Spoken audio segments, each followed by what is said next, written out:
standard niya guys. Yan po. Same lang po siya. Ito yung turnover ng ah, standard. Dito naman po ay bear type turnover. So, tingnan po natin kung ano po yung bear type. Yan. Ito po siya. Ito po yung pinaka-turnover niya. Ayan.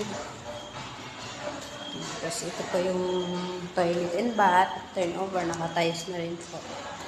Tapos ito po yung pangalawang kwarto. Ayan. Ito po ang turnover ni Paradisino.